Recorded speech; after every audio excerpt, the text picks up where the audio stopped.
case, if you're going to want to drive happiness from your data, here's one example of that. What you want to do is you want to understand the social system that you're analyzing. You want to understand how and why people will engage with you.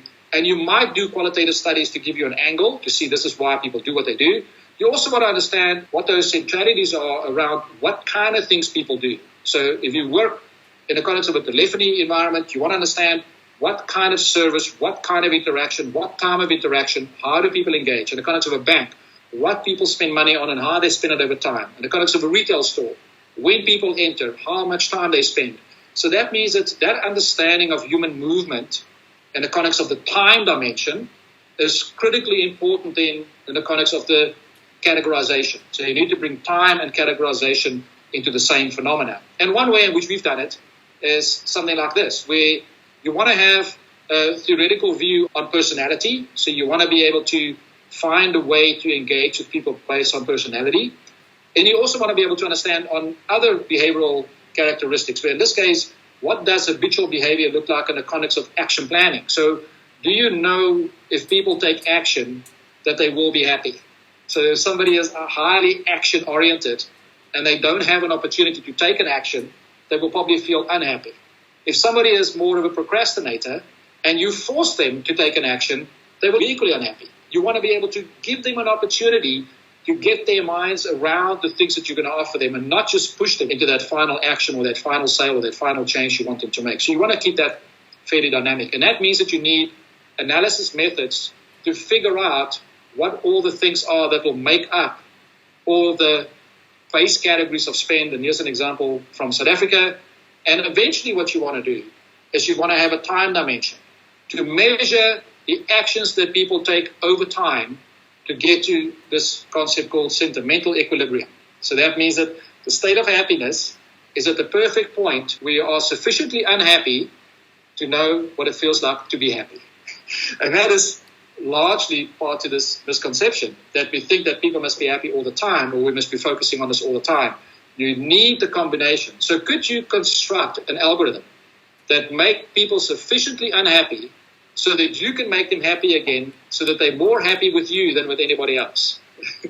So could you essentially outperform your competitors with unhappiness, but then have a better way to recover from unhappiness? So can you fix your client if you charge him a certain price and you know the market is changing, and you're going to keep large groups of people happy by changing your price or changing your engagement method or changing what you push into whatever point within a particular time frame.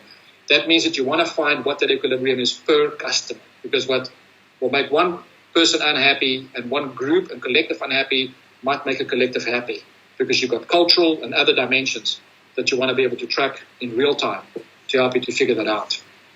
So that is the background to what I wanted to talk about today. I mean, we can talk about a bunch of other things around the technology that are the next few slides, and I know that we're out of time, but I just wanted to give a glimpse of what all of this means and how that could be used. And maybe just one last slide that is entirely our punt, and maybe just to give you a quick view of this, means that you need a real-time engagement mechanism. You need a technology that you can deploy that can fit within your digital ecosystem or your human ecosystem, engage with humans that are the recipients of whatever you're going to be doing, and make sure that you can construct and deploy algorithms that can sufficiently test if people are happy or unhappy based on your hypothesis of happiness. So if you have an hypothesis of happiness around how people drive, say, an economic involvement or a group involvement or a social relationship or whatever your measures are, you want to have control over that. And you want to have a means by which you can include other tests. And you want to be able to explore opportunities, not just exploit what you think you know about that human target that you are dealing with. And you want to be able to do it transparently so you can educate the recipient in saying that I am presenting you with this option, but at the same time, I'm learning about you to service you better. And you want to be able to track how you engage with them in real time. And you want to be able to nudge and give feedback in real time. And that means that we know that humans behave sporadically, and you want to be able to handle that and respond to that. That humans don't know exactly what they want or need. You want to be continuously figuring out what those boundaries are. We know that humans love to be surprised by greatness. They want great products, great services, but not everybody. Some people want what you've done before. You want to also know that humans want to think for themselves. Allow them to provide you with options back that you can track to be able to respond to them as an individual within the context of their social structure. And lastly, you want to make sure that humans want to control their own world. Can you get to a point where it's not just highly consistent, the same thing that everybody else sees in the same way, and it's just focused on a particular output? So how do you rethink that engagement style using a technology? And that's our pursuit. We're in pursuit of finding the engine that can drive the ultimate engagement so that happiness is a consequence. And you have an ability to configure that, tweak that, and handle that. Whatever social method that you want to use that is your hypothesis of happiness can be implemented so you can engage. That's